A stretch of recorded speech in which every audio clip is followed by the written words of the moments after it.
Hello my dear friends, how is it going? I hope I find you all in good health and safe and sound. I'm Ari Theriger and today I'm going to talk about the similarities between Icelandic magic symbols and the symbols within Umbanda. And I shall explain what Umbanda is. Although I must admit I'm quite new to it. I had never heard about it before until 5 months ago, so I don't claim to be an expert in Umbanda, which is a Brazilian religion. I shall explain further ahead. But I found it quite curious, the similarities in symbology, and I thought this would be an interesting subject to bring into this channel.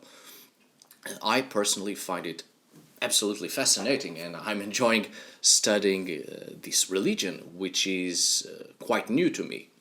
It's always good to expand our knowledge. The more we know, the more we want to know. I thirst for knowledge and I want to know everything there is to know about everything. So, for those who are more familiar with Umbanda, please share your knowledge in the comments. I will eagerly read it so I can learn more about it.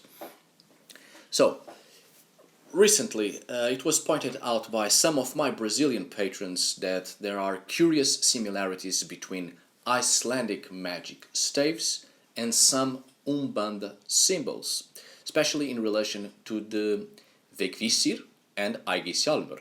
And the Umbanda symbols in the picture I shall present somewhere in here on the screen, especially in reference to the one you will see in the middle named Pombagira Menina, but also another one called Exu Trancagira. I'm not sure if you pronounce it like this, Exu or Exu. I've never heard this word before and only read about it, so I'm going with the Exu pronunciation because I'm more familiar with European Portuguese and not the Portuguese spoken in Brazil.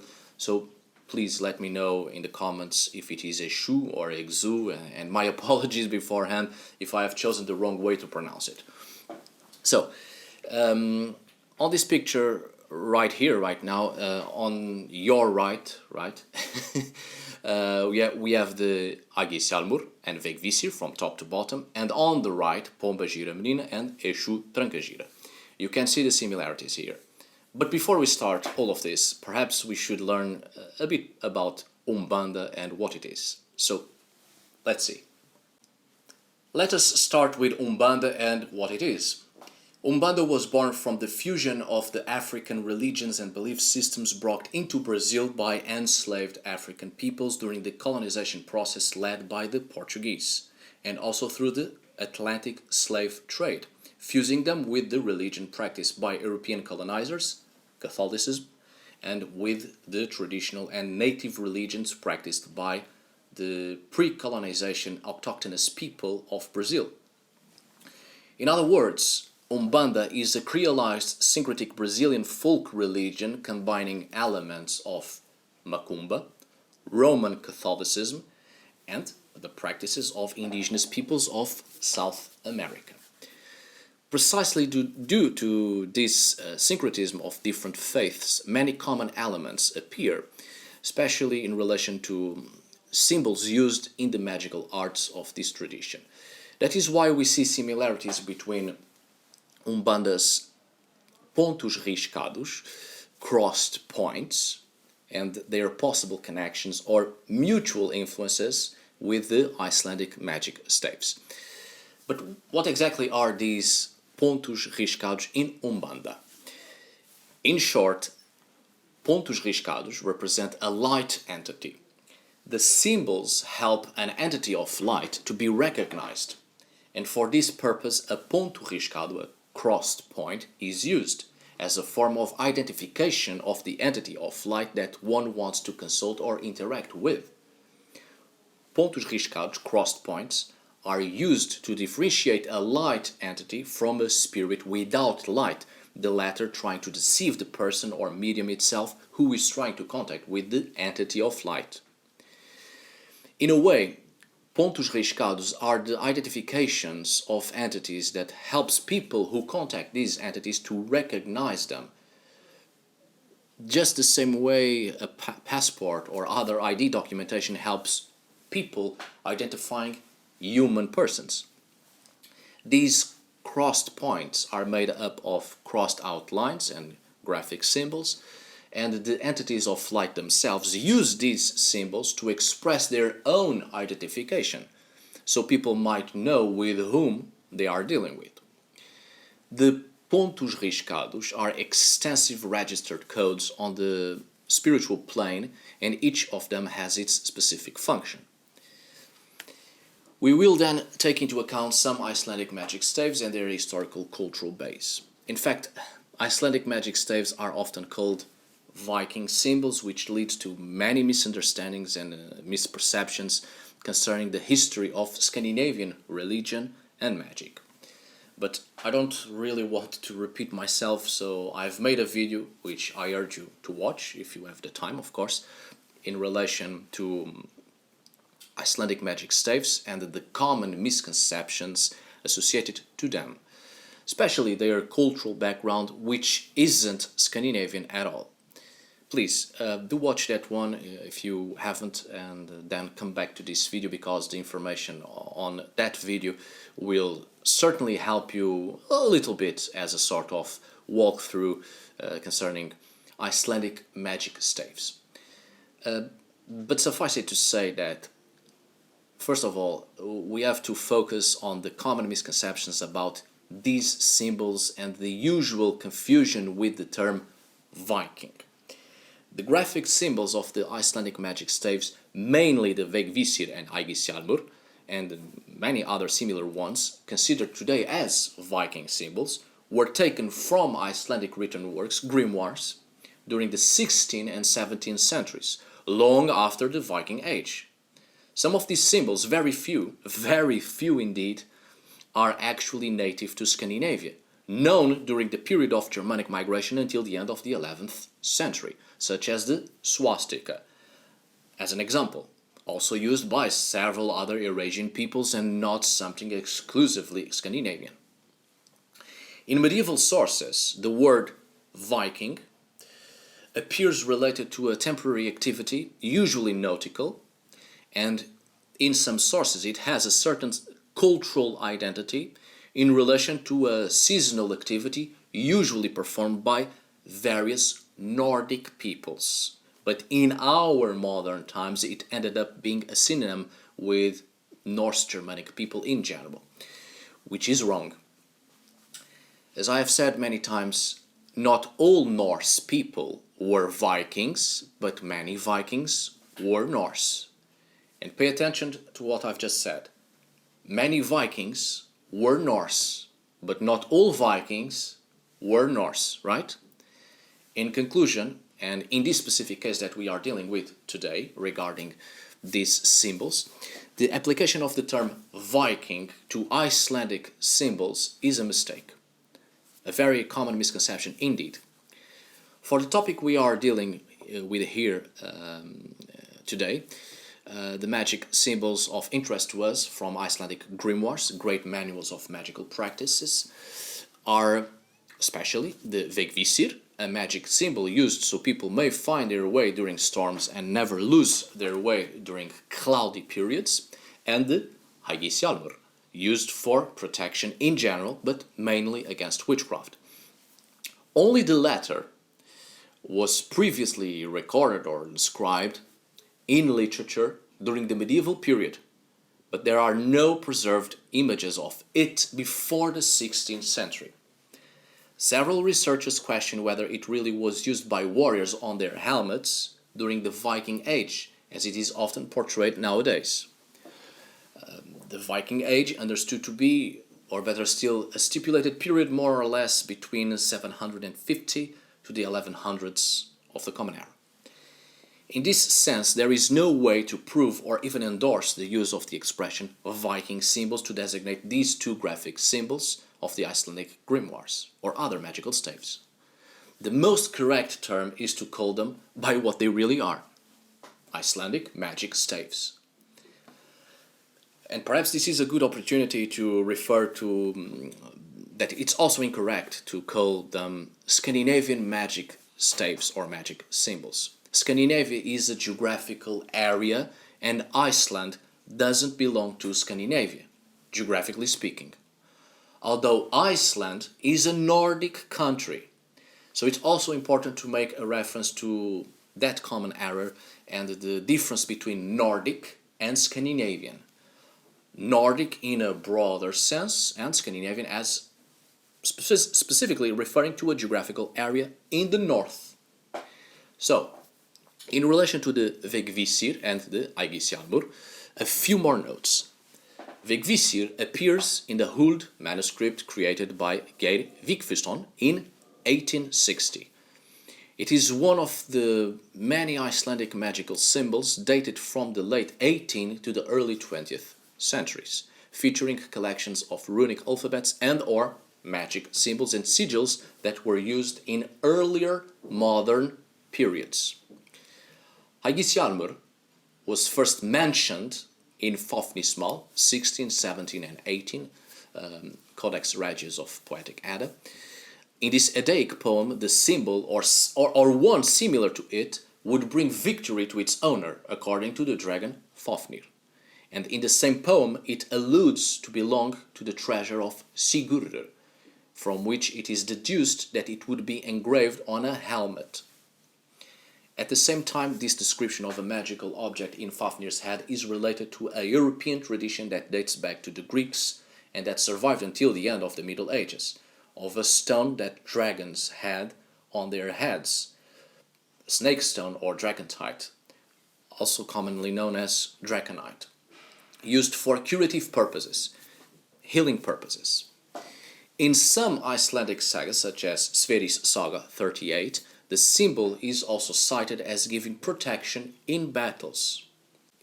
It's also important to refer that the characteristics of Ægishjálmur were originated from classicism, derived from the Greek heis. If I'm not mistaken, it's alphaeis in ancient Greek. The Greek word heis may have become the helm of terror in folk etymology as a result of the phonetic similarity with the Norse word Hyger, terrible. And despite the etymological derivation, Ægishjálmur would have no relation to the sea giant Hægir. The Ægishjálmur and Vegvisir, and such other similar graphic symbols from the Icelandic Grimoires, and the great majority of the other Icelandic magical staves, do not represent a native Scandinavian tradition that reaches back to the Viking Age. As said before, it's after the Viking Age. The Icelandic magical staves come from Icelandic grimoires dated between the 16th and 19th centuries. But it's also important to remember that there are mentions of the existence of such grimoires, galdrabækir, from the late Middle Ages, but none of those books survived. But we know that before the 16th century, these symbols were already in development in Iceland, some of these symbols. The Icelandic magic staves are the product of the consolidation between Western and Eastern magical practices that took place during the Renaissance period since the 12th century in Italy and subsequently the European Renaissance of the 15th and 16th centuries. So, the contents of Icelandic grimoires clearly reveal the product of a pan-European occultic literature developed during the Renaissance period, with the addition of some folk Icelandic themes when it reached Iceland. Icelandic grimoires are not based on pre-Christian Scandinavian belief systems, but are in fact based on European grimoires, which are in turn based on the tradition of the Key of Solomon, Clavis or Clavicula Salomonis, a tradition introduced in Europe by the magic known from the Byzantine treatise of Υγρομαντεία, also known as the Magical Treatise of Solomon, which comes from a mixture of Middle Eastern cultures, mainly Jewish, classical traditions, and Christian traditions. See here the Clavicula Salomonis, and you can see the similarities as well. But if you have the time, do watch the previous video I've mentioned where I explore these Eastern religious and magical influences that gave rise to the Icelandic magic staves. Which, of course, after the cultural influence, this specific cultural influence, Icelanders then eventually developed their own magic symbols based on these same Eastern cultural influences. The Icelandic Grimoires, well, the oldest of the Icelandic Grimoires that has survived until today is the Galdrabok, dated from circa 1600s, containing several enchantments and invocations to Christian entities, Judeo-Christian demons and Nordic gods. The runic material contained in this manuscript is a late Nordic expression of Mediterranean magical traditions. Many symbols are Latin variations of crosses and runes, and so on and so forth. Now that we have established this, let's move on to the Umbanda symbols again, please. Returning to the Umbanda symbols, Umbanda has several sacred visual manifestations known as scratch dots or crossed points, pontos riscados. I want to specifically focus on the one called Pomba Gira Menina and Ægishjálmr-type. See it in here. Because these are one of the pontos riscados whose graphic representations are the most similar to the Icelandic magic staves previously demonstrated, but there are also many more similar to this. Pomba Gira Menina consists in a circle, considered the universe of perfection. It has a trident associated with Eshu or Eshu, which is a type of spirit, which can be in different levels of light, which assists in spiritual works, incorporating or not the persons working with it, while working in the law of Umbanda. It also has an hexagram and intertwined triangles, these being associated with specific rituals. Umbanda signs and symbols are the syncretic result of various divinatory traditions from different religions and historical cultural backgrounds, such as Spiritism, Judaism, Christianity, and, of course, Brazilian and African indigenous belief systems. It's basically the same religious syncretism and syncretic faiths that gave origins to the Icelandic magic staves previously demonstrated, and such others, obviously, following the same graphic symbology. Unfortunately, there are no detailed or in-depth research on Afro-Brazilian symbolic iconography, but we certainly see in these Umbanda symbols European colonial origins, especially in symbols with representations of the trident in Brazilian popular religiosity. Icelandic symbols and Umbanda pontos riscados crossed points appear to have been influenced by European grimoires, which in turn were based on the tradition of the Key of Solomon, Clavicula Salomonis, also with religious syncretism of Middle Eastern cultures, mainly Jewish, and also classical and Christian religious background. It must be pointed out that this European tradition took place in the Middle Ages, mainly during the Renaissance period, so it's understandable why in Iceland we already have references to such symbols and grimoires since the 14th and 15th centuries, although the oldest surviving grimoire is from the early 17th century, and many of the Icelandic magic staves, so-called Viking symbols, also appear between the 17th and the 19th centuries. It's also important to refer that the symbols adopted by Brazilian enslaved peoples during the colonial period are influenced by the shape of Latin crosses, the sun and sun symbology, stars, serpents, skulls, and elements of nature. But there was no symbol referring to tridents or any similarity with the pontos riscados to Exu before the 19th century. So, in the case of Umbanda, these symbols, similar to the Icelandic magic staves, are indeed influenced by the same religious and cultural reality, but have only reached Brazil and subsequently incorporated into Umbanda in the 19th century, giving more and new symbols to the already existing ones of those who practice the Umbanda tradition. So it's interesting to see the similarities and the same basis of cultural influences.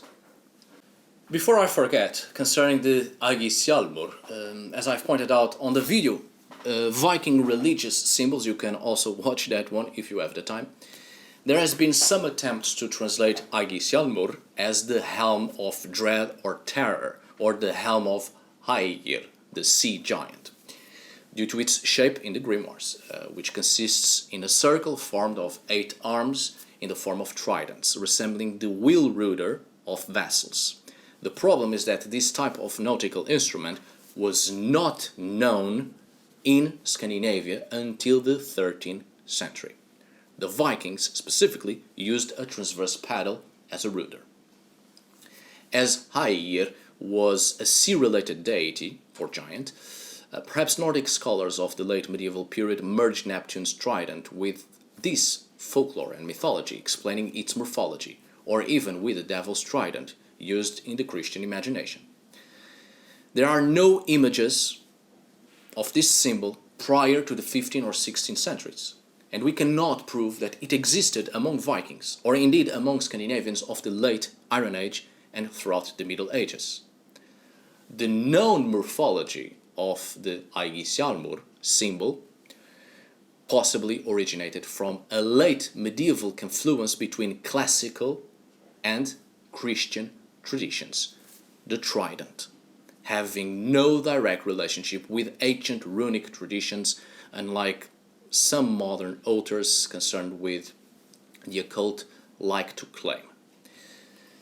So, I hope you have enjoyed today's video, and I hope it was useful, and I also hope some of you don't come with that usual chauvinist hogwash rubbish telling me I'm Jewish and so I'm in some sort of agenda to destroy your cultural identity. No, I am not Jewish whatsoever. But even if I were, and I see nothing wrong with it, if you have come here seeking confirmation to your prejudices, you have come to the wrong place, boy. This isn't about you and your absurd delusional bigotry. This is about history. I don't care how much you cry about it. The historical truth won't change just because you fervently want to turn it into a reflection of the reality within your own little bubble.